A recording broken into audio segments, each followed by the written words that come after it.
사랑의 하나님, 이 저녁 주의 전에 나와 주님을 예배할 수 있게 하심에 감사드립니다. 죄 많은 저희를 사랑하셔서 주의 자녀 삼아주시고 주의 은혜 안에 살게 하심에 감사를 드립니다. 인간의 이성과 지성으로는 깨달을 수 없는 심요막측한 주님의 말씀을 성령을 통해 조금씩 깨달아 알게 하시고 주의 안에 거하게 하시니 참으로 감사를 드립니다. 세상이 줄 수 없는 이 기쁨을 믿지 않는 자들에게 전하고 주의 사랑을 나타내며 세상에서 빛과 소금의 역할을 잘 감당하는 축복의 통로로 사용될 수 있도록 인도하여 주시옵소서. 때로는 저희가 연약하여 주님의 말씀보다 내 감정과 생각을 앞세우고 세상이 주는 생각들로 가치관의 방향을 잡아 그것이 옳은 것인 양 하루하루를 살아갑니다. 어둠이 어둠인 줄 모르고 주님의 뜻과는 점점 더 멀어지는 죄인의 삶을 계속 살아가곤 합니다. 그럴 때마다 말씀 앞에 바로 나아가 회개하며 깨닫는 은혜를 허락하여 주시옵소서. 하나님 아버지, 주님을 저희의 삶의 주인으로 삼고 삶의 주어로 삼기를 원합니다. 큰 믿음은 아니지만 항상 주의 뜻에 귀 기울이며 성령님 도우심으로 말씀을 깨달아 주님 원하시는 삶을 통해 주의 사랑과 진리를 드러내는 주의 역사가 일어나는 믿음의 복된 삶을 살아갈 수 있도록 인도하여 주시옵소서. 우리의 자녀 문제, 직장 문제, 사회와 이웃과의 문제 등 인생의 여러 문제와 어려움을 만날 때 감사한 마음을 잃지 않게 하시고 믿음의 눈을 허락하시어 보이지 않는 그 길을 주님께 맡기고 주님과 동행하여 주님 뜻하신 길에 있을 수 있도록 인도하여 주시옵소서. 하나님, 이번 주는 저희 민족의 명절인 추석이 있습니다. 긴 연휴 기간 동안 성령님 함께 하시어 주님 주신 지혜로 가족 간의 사랑의 마음을 전하며 나누는 귀한 시간 되게 인도하여 주시옵소서. 하나님 아버지, 우리의 모든 정성을 다하여 하나님이 기뻐하시는 아름다운 우모아 비전센터가 건축되길 기도합니다. 우모아 비전센터가 다음 세대에게 믿음의 유산을, 이웃과 사회에 주의 사랑을 전하는 주님의 영광이 드러나는 귀한 도구로 사용될 수 있도록 인도하여 주시옵소서. 시공하고 계획하는 모든 손길에 주님 함께하여 주시고 사고 없이 무사히 지어질 수 있도록 인도하여 주시옵소서. 금식하며 기도하는 성도님들의 기도와 헌신으로 물질적인 부족함 없이 필요에 따라 알맞게 채워지는 역사가 있게 하여 주시옵소서. 완공되기 전까지 비전 하우스에서 예배드리는 우리 자녀들의 믿음을 더욱 붙잡아 주시고 은혜와 기쁨이 있는 소중한 예배, 하나님을 만나는 귀한 예배의 시간이 될 수 있도록 인도하여 주시옵소서. 치유의 하나님, 저희 교회에 병환 중에 계셔서 함께 예배드리지 못하는 성도님들이 계십니다. 주님의 능력의 손이 함께 하시어 치유가 필요한 곳들이 속히 나음을 입을 수 있도록 간절히 원합니다. 육신은 아픈 가운데 있지만 주님과 동행하며 말씀 가운데 평안이 가득하도록 인도하여 주시옵소서. 하나님 아버지, 말씀을 전하시는 담임 목사님과 목회자님들이 영육간에 강건하시기를 간절히 원합니다. 성도들을 살피시고 기도하시는 많은 일정들 중에 늘 함께 하셔서 주의 풍성하신 은혜들로 채워주시고 목회자님들의 삶이 더욱 복되고 아름답도록 인도하여 주시옵소서. 이 시간 예배를 위해 이영곤 목사님께서 귀한 말씀을 선포하십니다.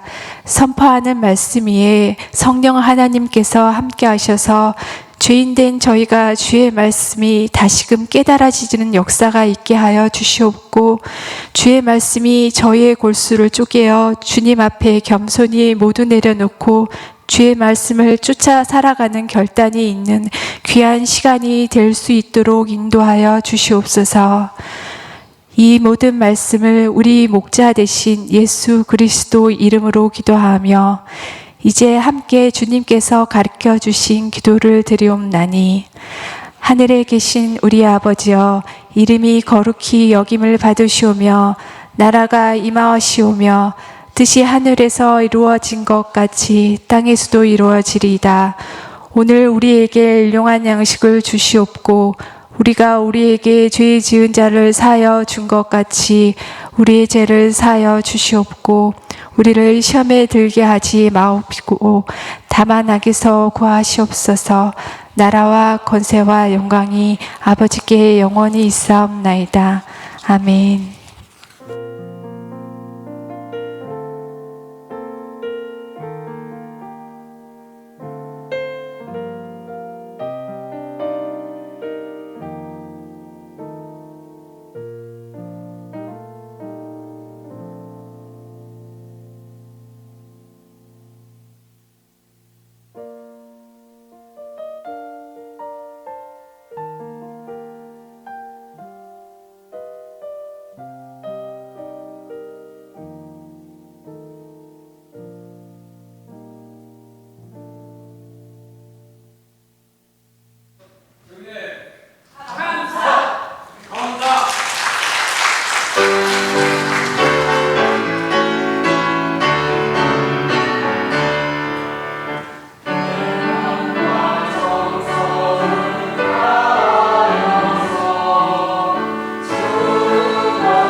아멘.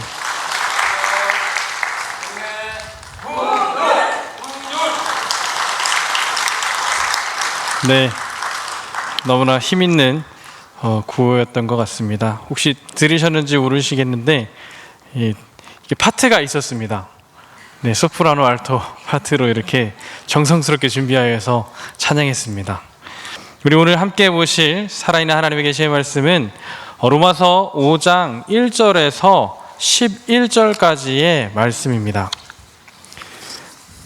로마서 5장 1절에서 11절까지 우리 하나님의 말씀을 같이 받들어 읽도록 하겠습니다.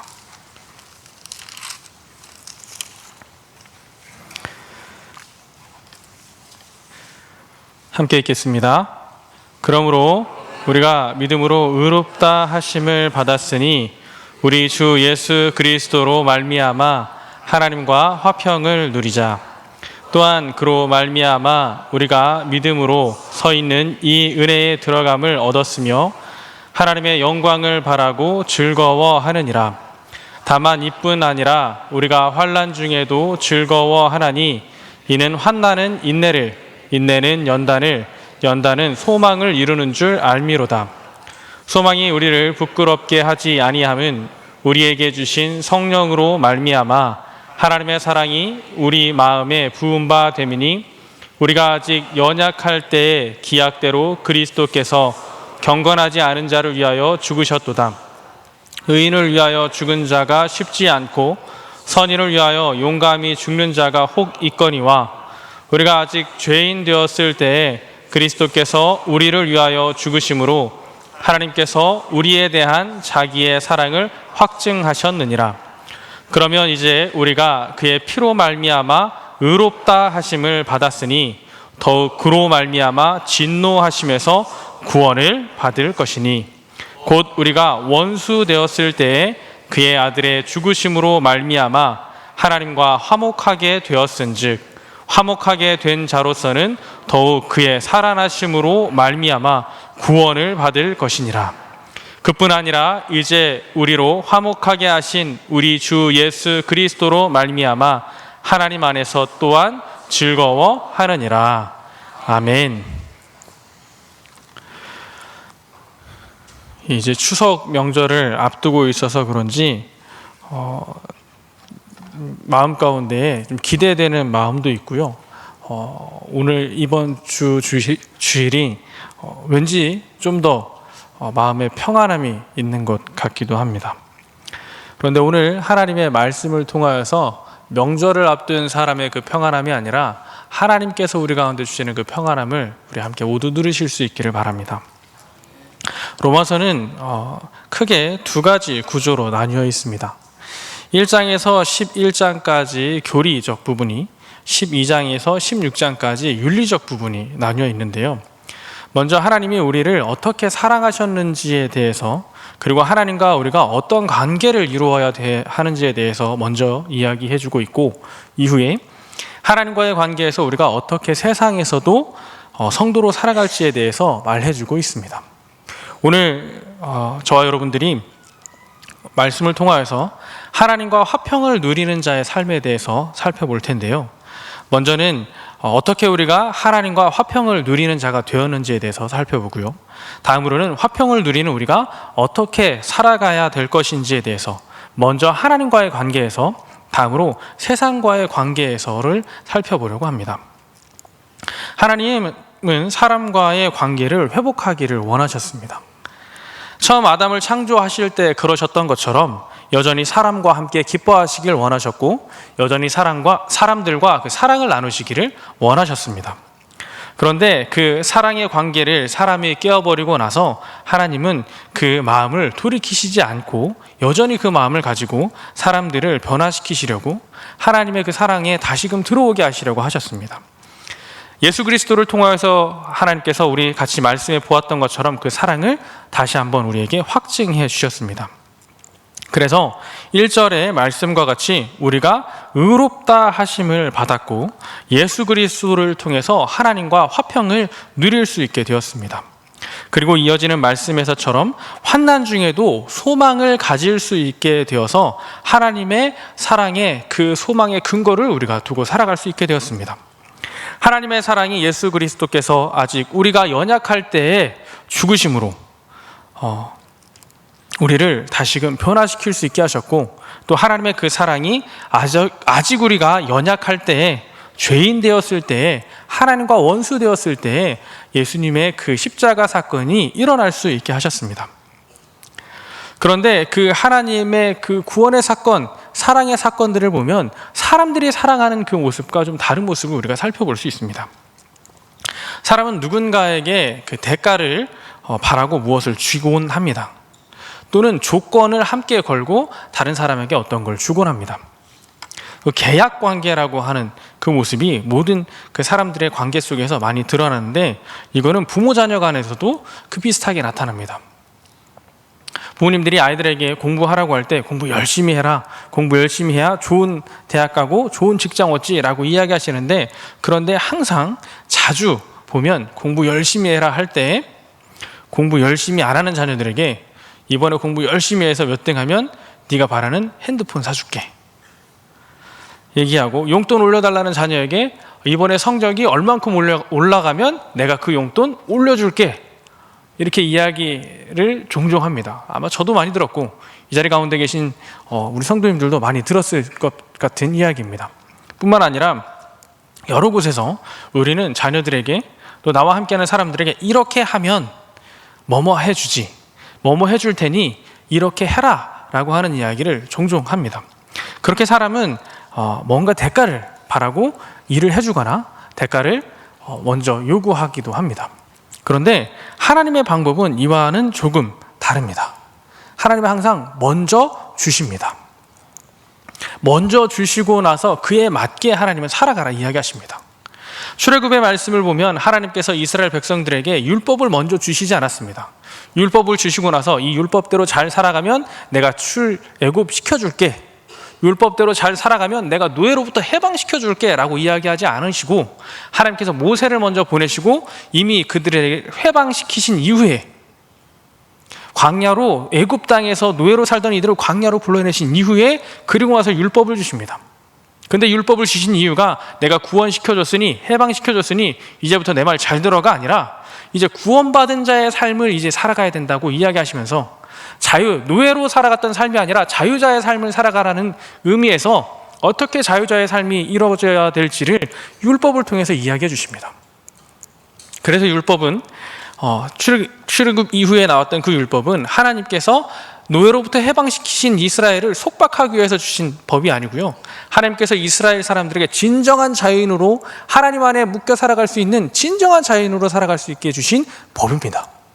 그래서 이 율법은 억압의 법이 아니라 자유의 법이기도 하였습니다.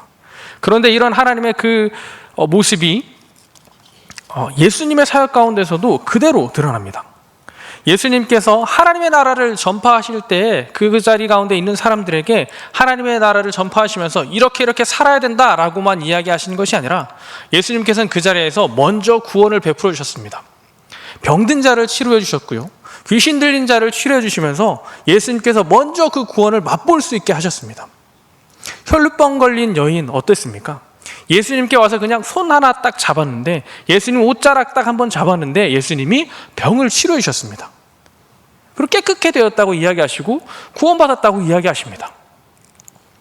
예수님께서 38년 된 병자를 그 베데스다 연못에서 만났을 때 어땠습니까? 그 38년 된 병자가 예수님의 앞에 가서 나 병 치료받기 원한다고 이야기할 때 예수님을 온전히 보고 믿고 그 사람이 고백해서 예수님이 치료해 주신 거 아니었습니다. 그냥 치료받고 싶다라고 고백한 그의 말씀에 예수님께서 내 자리 들고 일어나 가라 라고 이야기하셨습니다. 그리고 나서 나중에 그 사람 만나서 예수님이 하신 이야기가 네 병이 더 심해지지 않도록 더 이상 죄 짓지 말고 살라 라고 이야기하신 겁니다. 그 사람한테 죄 짓지 않으면 내가 병 낫게 해줄 게가 아니고, 예수님께서는 이미 깨끗하게 치료하신 이후에 그 사람에게 앞으로 치료받았으니, 고침받았으니 고침받은 자의 삶을 살아가라고 이야기하십니다. 우리에게도 그렇게 이야기하십니다. 우리에게도 예수님께서 먼저 하나님의 사랑을 보여주시고 하나님의 사랑으로 먼저 십자가 돌아가 주시면서 그 사랑에 걸맞는 사람의 삶의 모습으로 우리에게 살아가라고 이야기하십니다.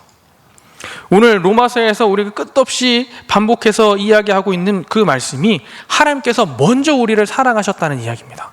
먼저 구원을 베풀어 주셨다고 하는 이야기입니다. 그리고 그 구원에 걸맞는 삶을 살아가라고 합니다. 우리 10절 말씀에 보면 이렇게 나와 있습니다. 화목하게 된 자로서 더욱 그의 살아나심으로 말미암아 구원을 받았으니, 이 구원이 위에 나와 있는 구원과 좀 다른 것 같습니다. 처음 예수님께서 죄인으로부터 구원하셨던 그 삶의 구원이 앞에서 등장하고요, 그리고 마지막으로 하나님의 그 최종 심판 앞에서 구원을 다시 한번 이야기해 주시는 것 같습니다. 뭐냐? 하나님의 사랑받은 사람, 예수님의 그 사랑받은 사람으로 구원받은 자의 삶으로 살아가서 마지막 하나님께서 최종 그 심판대 앞에서도 진정한 구원을 다시 한번 맛보라고 우리에게 이야기해 주시는 것 같습니다. 말씀을 좀 더 깊이 살펴보고자 합니다.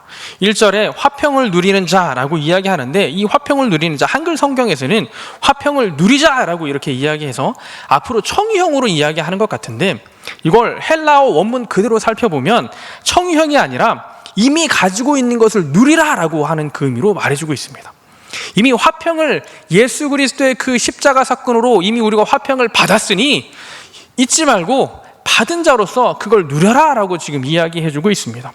3절에 다만 이뿐 아니라 라고 시작하는 것은 의롭게 된 성도가 감당해야 할 그 현실적 상황도 우리에게 이야기해 주는 것 같습니다. 그러면서 환난 중에도 즐거워하나니 이는 환난의 인내를, 결국에는 소망을 이야기해 주고 있습니다. 그런데 그 소망의 근거가 어디에 있습니까? 하나님께서 예수 그리스도를 통해서 보여주신 그 사랑의 확증이 있습니다. 예수 그리스도의 그 사랑받은 사람, 하나님의 그 구원받은 사람도 환난을 겪을 수 있다고 이야기합니다. 그런데 그 환난 가운데서도 하나님의 사랑이 우리 가운데 먼저 이루어졌기 때문에 소망할 수 있다라고 이야기해 주는 것 같습니다. 하나님께서 먼저 이루시고 먼저 우리에게 베풀어 주시고 소망하라 이야기하시고, 하나님께서 하나님의 말씀대로 살아가라 말하십니다. 4절에서 5절에는 그 소망의 근거를 이야기해 주고 있습니다. 복의 근거는 다름 아닌 하나님께 있다고 말씀하십니다. 인내는 연단은 소망을 이루는 줄 알미로다. 소망이 우리를 부끄럽게 하지 아니함은 우리에게 주신 성령으로 말미암아 하나님의 사랑이 우리 마음에 부은 바 됨이니, 하나님의 사랑 안에 있다고 합니다. 그리고 9절에서 하나님의 그 최후의 심판의 자리를 면할 것을 말해줍니다. 9절에서 보면 그러면 이제 우리가 그의 피로 말미암아 의롭게 하심을 받았으니 더욱 그로 말미암아 진노하심에서 구원을 받은 것이니, 하나님의 사랑으로 구원받은 것을 이야기하고요. 또 11절에서 방금 전에 이야기한 것처럼 최종적으로 하나님의 그 심판의 날에도 구원을 우리가 이룰 수 있음을 말해주고 있습니다. 그리고 11절에서 마지막 또한 즐거워하느니라 라고 이야기하면서 이 즐거워하느니라는 감개역에 겨워서 자랑하는 것을 뜻하고 있습니다. 무슨 말일까요? 하나님의 사랑 받은 사람으로서 즐거워하는 사람. 11절을 그대로 읽어볼까요? 그뿐 아니라 이제 우리로 화목하게 하신 우리 주 예수 그리스도로 말미암아 하나님 안에서 또한 즐거워하느니라. 하나님 안에서 하나님을 자랑하는 삶입니다. 이거 원어적으로 보면 자랑하면서 기뻐하는 것을 뜻하고 있습니다. 뭘까요? 하나님께서 내게 보여주신 그 사랑을 하나님 앞에다 자랑하는 겁니다. 하나님 이렇게 우리 사랑하셨어요. 하나님 이거 너무 놀랍지 않습니까? 내가 여전히 연약할 때, 죄인이었을 때, 하나님과 원수지간이었을 때 하나님이 우리를 이렇게 사랑하셨습니다. 하나님이 그래서 그 사랑으로 내가 이렇게 구원받았고요, 내가 하나님의 그 사랑으로서 이 환난 가운데서도 소망하며 살아갑니다. 이렇게 자랑하는 겁니다. 하나님 안에서 즐거워하는 이것이 다른 게 아니라 하나님의 앞에서 하나님을 자랑하면서 하나님의 영광을 높여드리는 겁니다. 우리 한번 생각해 보시죠. 우리 자녀가 내 앞에서, 아버지 앞에서, 어머니 앞에서 기뻐합니다. 기뻐하는 게 다른 게 아니라 아빠가 난 이렇게 사랑해줘서 너무 좋아, 너무 자랑스러워 라고 이야기합니다. 제가 신대원 면접을 준비하는데, 신대원 면접할 때 존경하는 사람 누구냐라고 하면 저는 주기철 목사님 존경합니다, 한경진 목사님 존경합니다, 이런 얘기보다 앞서야 하는 이야기가 있다고 합니다. 뭘까요? 누굴 존경한다고 해야 될까요? 부모님 존경합니다, 담임 목사님 존경합니다, 그렇게 이야기하러 갑니다. 왜냐? 지금 나와 함께하는, 나를 길러주신 그 부모님, 나의 영적인 아버지 되시는 담임 목사님 자랑하고 존경하라고 이야기하는, 그게 신앙의 기초라고 이야기하고 있습니다. 근데 하나님, 우리를 사랑하신 그 하나님을 자랑할 수 있었으면 좋겠습니다. 하나님 나 이렇게 너무 사랑하셔서 너무 자랑스럽다라고 고백할 수 있는 사람이 되기를 원합니다. 하나님께서 우리에게 먼저 사랑해 주셨기 때문에 그게 가능합니다. 그리고 이러한 우리의 모습은 또한 세상을 향해 가고 있어야만 합니다. 이 믿음의 사람이 하나님과의 관계에 화목을 이뤄내면 또한 어떠한 모습으로 살아갈지 우리 잘 기억하기를 원합니다. 우리 12장부터 이제 세상에서 어떻게 그리스도인들이 살아가야 될지에 대해서 말한다고 하였는데, 12장 1절과 2절을 함께 보겠습니다.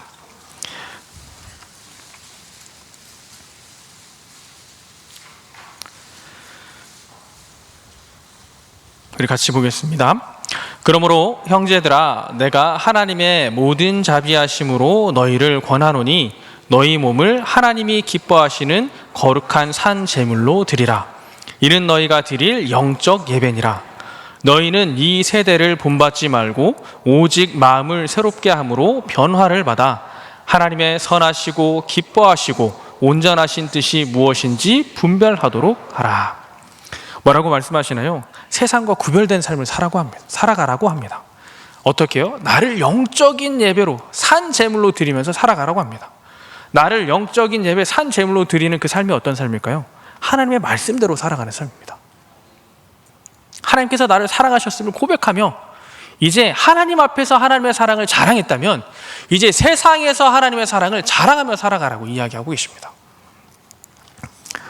먼저 하나님이 우리에게 보여주신 그 사랑의 모습으로 살아갈 수 있는 저와 여러분들이 되기를 원합니다. 지난 몇 주 동안 제자 훈련을 아이들과 함께 하였습니다. 제자 훈련을 했는데요. 그 제자 훈련의 그 주제가 예수님과 동행하는 삶이었습니다. 예수님과 동행하려면 성령이 우리 안에 함께 하시는데 그 성령의 목소리에 귀 기울이며 성령의 말씀에 순종하며 살아가는 삶이 예수님과 동행하는 삶이다 라고 아이들과 제자 훈련을 하면서 나눴습니다. 어제가 마지막 시간이었는데요. 한 아이가 저에게 짧은 상담을 해왔습니다. 뭐냐면 이제 제자 훈련을 하면서 성령이 내 마음 가운데 이야기하시는 거에 순종하는 것은 알겠는데 이게 도대체가 너무 어렵다는 겁니다. 그래서 뭐가 그렇게 어렵니? 라고 했더니 한 친구랑 싸웠는데 이 친구하고 이제 싸우는데 이 친구랑 이제 완전히 절교를 했다고 합니다. 이제 두 번 다시 안 보겠다 하고 딱 돌아섰는데 아무리 생각해도 자기가 잘못한 게 하나도 없대요. 그리고 이 친구랑 얼굴 안 보고 살아도 자신의 삶에 아무런 문제가 없대요. 그냥 모른 척하고 살아도 없이 살아도 아무 문제가 없어서 괜찮은데 그동안 그래서 괜찮은 마음으로 살아가고 있었는데 제자 훈련을 하니까 계속해서 성령이 그 마음 가운데 하시는 이야기가 네가 먼저 용서해라, 네가 먼저 화해해라 라고 하는 이야기를 하나님이 성령이 그 마음 가운데 계속 하신대요. 그래서 근데 성령 마음에 드는 마음이 아무 문제 없는데 뭐 내가 그 친구한테 잘못한 게 아니고 자기 혼자 막 역정내다가 자기한테 뭐라 그러고 자기는 가운데 두고 다른 친구들한테 자기 흉 다 보다가 결국에 자기랑 싸우고 그렇게 돌아섰는데 내가 뭐 잘못한 거 하나도 없는데 왜 내가 먼저 용서해야 되고 왜 내가 먼저 화해해야 되는지 나는 그 친구랑 그냥 그렇게 떨어져서 아무 관계없이 살아가면 그 아이도 별일 없고 나도 별일 없이 살아갈 수 있는데 왜 하나님 계속 내 마음 가운데 먼저 화해하라, 먼저 용서해라 라고 이야기하시는지 너무 어렵다고 이거 진짜 해야 되는 거냐고 물어보는 겁니다. 이게 진짜 성령님이 하시는 이야기 맞나요? 라고 물어보는 겁니다. 맞습니까? 그 질문을 해오는데 오늘 암몬 족속에 대한 심판의 말씀을 우리 같이 들었습니다.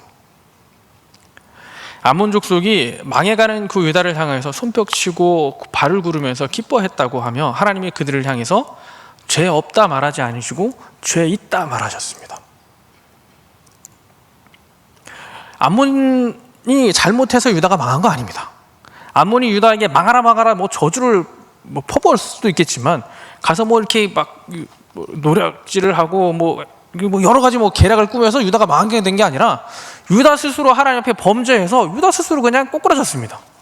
그 꼬꾸라지는 모습 암몬이 그냥 지켜보면서 기뻐했습니다. 근데 그 기뻐하는 암몬을 향해서 하나님께서 뭐라고 하시냐? 너 죄 있다. 너 내가 심판할 거야. 어느 정도까지요? 이 지역에서 완전히 제거할 정도로 심판할 거야 라고 이야기하십니다. 우리 방금 전에 보았던 12장 14절하고 15절을 함께 보겠습니다.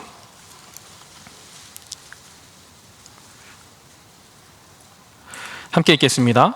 너희를 박해하는 자를 축복하라. 축복하고 저주하지 말라. 즐거워하는 자들과 함께 즐거워하고 우는 자들과 함께 울라. 예수 그리스도께서 율법의 기준을 확 높여놓으셨습니다. 마태복음에 보면 우리 너무 잘 알고 있는 거 있죠. 구약의 그 율법에서는 직접 행위로 가늠한 사람을 가늠한 사람이라 이야기했는데 예수님께서는 마음으로 가늠한 사람도 가늠한 사람이라고 이야기하십니다. 행위로 살인한 사람을 살인한 자라고 이야기하셨는데 예수님께서는 마음으로 살인한 자도 살인한 자라고 이야기하시면서 율법을 확 높여놓으셨습니다. 그래서 구약에서는 적극적 고통 겪고 있는 사람을 위해서 기뻐하는 것을 죄라 그랬는데, 신약에 오니 그 말씀에서는 뭐라 그러냐? 박해하는 자도 축복하라 그럽니다. 좀 더 적극적으로 나아가라고 하는 겁니다.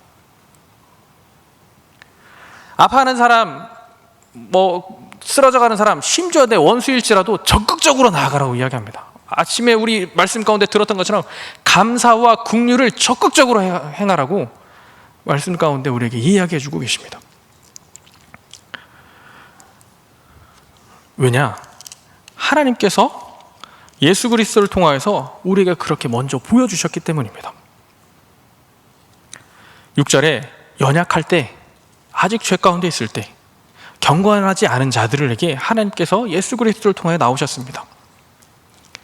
8절에 죄인일 때, 10절에 우리가 원수 되었을 때 하나님 먼저 보여주시고 이제 그 하나님의 말씀대로 살아가라 이야기하고 계십니다. 그 아이를 데리고 어제 한 박물관에 다녀왔습니다. 그 박물관은 위안부 여성들을 위한 박물관이었습니다. 우리의 아픈 역사를 기억하기 위한 박물관이었는데요, 그 박물관이 세워지게 된 이유가 있습니다. 위안부 그 할머니들이 위안부에 대한 그 일들을 해결하려고 이렇게 일주일에 한 번씩 모였는데, 그때 자신과 똑같은 그 여인들이 오면 그렇게 울었다고 합니다. 이제 울면서 울고, 젊은 이제 대학생 청년들 보면서 울기도 하고, 그러면서 그 할머니들이 끌려갔던 때가 대부분이 지금 여자 중학생 나이 16살, 14살 뭐 이때입니다. 그런데 할머니들이 그 나이 또래 아이들을 보면 펑펑 대성통곡하면서 우셨답니다.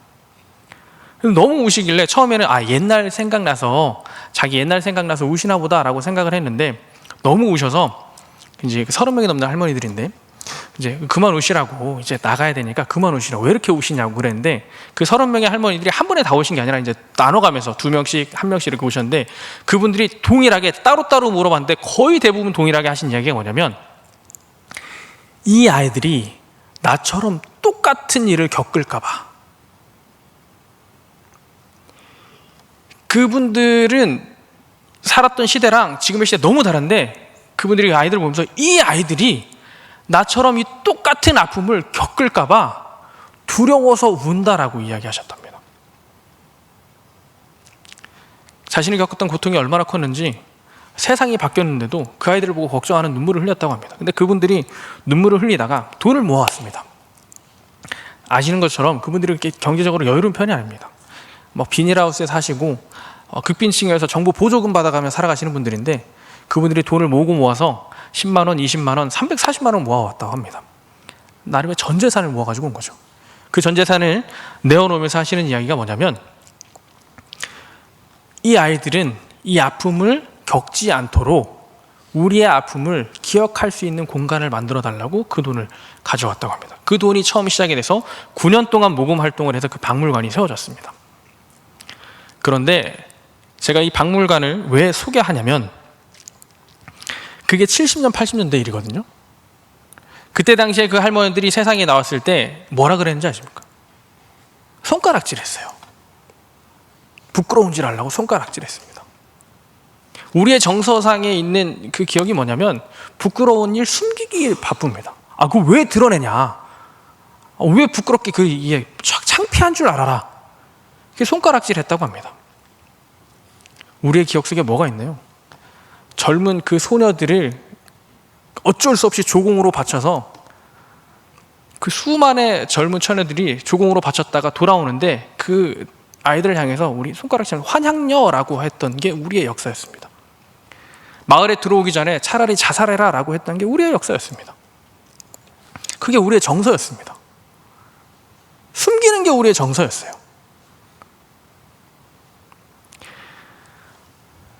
근데 그 할머니들이 그 70년, 80년대 여전히 숨기는 게 정서이고, 여전히 우리가 지켜주지 못한 게 부끄러운 게 아니라 그 일 당한 그 사람이 부끄럽다고 하던 그 시대에 그들의 편에 섰던 사람이 있었습니다. 한국교회 여성연합회. 다른 어디도 아니고요, 교회였습니다. 왜 교회가 그렇게 했을까요? 오늘 우리는 이 말씀을 통해서 왜 교회가 그 아파하고 있는 사람들, 당시의 사회적 분위기, 당시의 사회적 대세는 숨어 있어라, 얘기하지 마라, 부끄럽다, 창피한 줄 알아라 라고 이야기하는데, 당시의 그 교회는 그들의 아픔을 보듬어 안았습니다. 위로받는 방법이 잘못한 사람이 내가 잘못했습니다라고 하는 그 한마디 들으면 위로받을 수 있을 것 같아 일본 대사관에 편지를 보내며 대사에게 잘못했다 말 한마디만 해달라고 이렇게 했던 게 교회였습니다. 숨어있던 그 사람들에게 우리가 그 아픔을 위해서 함께 하겠다고 전화를 마련해놓고 상담을 시작했던 게 교회였습니다. 교회 지하실에서부터 시작하고 교회에서 기자회견을 했습니다. 교회에서 처음 나타났던 그 할머니의 기자회견을 했습니다.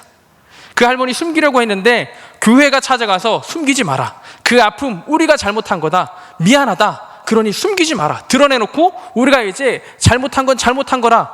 잘한 건 잘한 거라. 똑같은 아픔을 겪고 있는 사람들을 함께 보듬어 안을 테니 숨기지 마라 이야기했던 그 처음이 교회였습니다. 왜일까요? 하나님 우리에게 그 사랑 보여주셨기 때문에 적극적으로 그 아파하는 사람들을 향해서 나아가라고 이야기하신 그 말씀에 기초하였기 때문에 그렇습니다. 그 일이 일어나고 한국 사회가 뒤집어졌습니다. 그 뉴스가 세상으로 다 퍼졌습니다. 쉬쉬해라, 왜 그랬냐 이런저런 이야기가 나오는데 호주의 한 여성이 그 뉴스를 봤습니다. 뉴스를 보고 자녀들에게 전화를 합니다. 와라. 이제 딱 결혼해서 이제 다 출가한 아들과 딸들을 집으로 다 불러드립니다. 와라. 엄마가 할 얘기가 있으니 와라. 전화로 호주가 땅이 엄청 넓잖아요. 멀리 다들어 비행기 타고 가야 되는데 그냥 전화로 하시죠 그랬더니 와라. 꼭 이거 말로 해야겠다. 와라. 다 모였는데 그 아이들 앞에서 이야기합니다. 녹화된 그 한국 그 할머니의 영상을 보여주면서 한국에서 이런 일이 있었군요. 근데 왜 우리를 이렇게 불렀냐고 했더니 나도 똑같이 저희를 당했다. 나도 일본 군인들에게 똑같이 저희를 당했다. 그래 나는 지금까지 숨기고 살았는데 한국에 있는 저 여인이 이걸 이야기했다.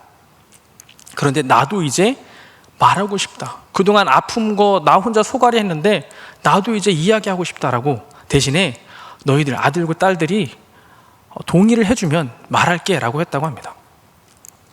비슷한 상황이 한국에서 있었습니다. 조카들한테 이야기를 했다. 조카가 이야기했는데 조카들이 뭐라 그랬냐면 다른 가족들 생각해야지. 그 얘기하면 어떡하냐고. 아들, 딸들 생각해야지. 다른 식구들도 생각해야지. 혼자만 그렇게 편하게 살려고 얘기하면 어떡하냐고. 그랬다 그러면. 근데 그 호주에서 어떤 일이 일어났었냐. 자녀들이 모여서 회의를 하고 엄마에 가서 첫째, 죄송합니다. 어머니가 그런 아픔이 있었는데 모르고 살았던 거 죄송합니다. 둘째, 감사합니다. 어머니가 그런 아픔 가운데 있었으면서 우리 이렇게 밝게 키워주신 건 너무나 감사합니다. 마지막으로 셋째, 어머니 하시고 싶은 대로 하세요. 그리고 그 여인이 호주에서 기자회견을 합니다. 그 기자회견을 하고 나서 유럽 사회가 뒤집어졌습니다. 그 여인이 네덜란드 국적을 가지고 있는 호주 여성이었는데, 네덜란드에서 태어난 호주 여성이었는데 네덜란드에서 의회를 열어서 만장일치로 일본의 그 잘못한 부분에 대해서 국회의원들이 만장일치입니다. 한 사람도 반대하는 사람 없이 만장일치로 이것을 밝혀야 된다. 사죄해야 되고 거기에 맞는 배상을 해야 된다고 이야기합니다. 그리고 나서 유럽연합회가 또한 만장일치로 그 일을 통과했습니다. 네덜란드가 어떤 나라인지 아시나요? 네덜란드는 우리가 지금 속해 있는 장로교가 가장 잘 자리 잡고 있는 나라 중에 하나였습니다. 칼빈이 네덜란드 안에서 장로교를 가장 잘 전한 곳 중에 하나였습니다. 네덜란드 만약에 장로교에 대해서 공부하고 싶다 그러면 제가 알고 있는 분들은 칼빈에 대해서 장로교에 대해서 공부하고 싶다 그러면 네덜란드로 떠났습니다. 지금도 네덜란드에 있는 칼빈을 가르치는 신학교가 잘 운영되고 있습니다. 이게 기독교, 이게 말씀에 기초한 사람의 모습입니다. 적극적으로 나서는, 적극적으로 아파하는 사람들의 아픔과 함께하고 적극적으로 먼저 하나님 우리를 사랑하셨던 것처럼 먼저 다른 사람을 사랑해서 나아가는 삶의 모습이 말씀에 기초한 우리의 모습이 아닐까 하는 생각을 해보게 됩니다. 하나님 우리에게 먼저 사랑으로 대하셨던 것과 같이 내게 그 어떤 대가를 줄 수 없는 사람에게도 먼저 사랑으로 대할 수 있는 이 자리 가운데 함께하는 저희 모두 되기를 바랍니다. 화목을 통해서 하나님의 말씀대로 사랑을 실천하며 살아갈 수 있는 이 자리 가운데 함께 하시는 저와 여러분이 되기를 바랍니다. 그 아이가 하나님의 말씀이 자신의 마음에 담겨지자 그 안에서 옛날의 나와 하나님의 말씀에 나가 심각하게 싸워서 갈등했던 모습이 있는 것처럼 어쩌면 여전히 우리가 하나님의 말씀 안에서 적극적으로 먼저 살아가라는 그 말씀에 심각하게 우리 안에서 갈등이 있을 수도 있겠으나 그럼에도 불구하고 우리의 마지막 최종 선택은 하나님께서 우리에게 보여주신 그 사랑의 선택이 되기를 간절히 기대해 봅니다. 그렇게 하나님 앞에 하나님의 사랑을 자랑하고 세상 앞에서 적극적으로 그 하나님의 사랑 들고 나아가면서 내가 먼저 하나님의 사랑 이렇게 받은 사람이다라고 세상에서도 하나님의 사랑을 자랑할 수 있는 사람, 그래서 나의 삶이 바뀌고 여전히 우리 한국교회가 세상 가운데에서 하나님의 먼저 사랑받은 사람으로 함께 모인 곳으로 하나님의 사랑을 자랑할 수 있는 곳이 되기를 같이 기도하기 원합니다. 함께 기도하겠습니다. 우리를 위해 먼저 그 사랑을 보여주신 하나님 아버지 감사합니다. 예수 그리스도께서 여전히 연약하고 죄인이고 하나님과 원수된 우리를 위해 십자가에 못 박혀 돌아가시고 저희를 하나님과 화목하게 하셨음을 결코 잊지 않게 하셔서 그 사랑으로 이미 가능하게 된 하나님과의 화목을 누리는 저희 모두 되게 하여 주시옵소서. 그 하나님과의 사랑의 화목이 또한 말씀이 기초하여 세상을 향할 수 있게 하여 주시옵소서. 세상을 향해 하나님께 받은 사랑을 자랑하며 그 사랑을 먼저 보이는 저희 모두 되게 하여 주시기를 원합니다. 가장 먼저 가장 가까운 가정에서, 직장에서, 우리가 속한 사회 안에서 그 일을 실천하는 하나님의 기쁨이 되는 성도 되게 하시고 하나님의 사랑받은 저희의 모습으로 한국교회를 변함없이 세상 속에서 하나님의 사랑을 자랑하는 곳 되게 하여 주시옵소서. 저희는 오늘 말씀에서 본 것처럼 세상의 대세를 따르는 사람들이 아니라 하나님의 말씀을 따르는 사람들임을, 성도임을 결코 잊지 않게 성령님 우리 가운데 역사하여 주시옵소서. 예수님의 이름으로 기도합니다. 아멘. 우리 함께 일어나셔서 옆에 계신 분들과 같이 인사하시겠습니다. 먼저 사랑합시다. 예수님처럼 하나님처럼 먼저 사랑합시다.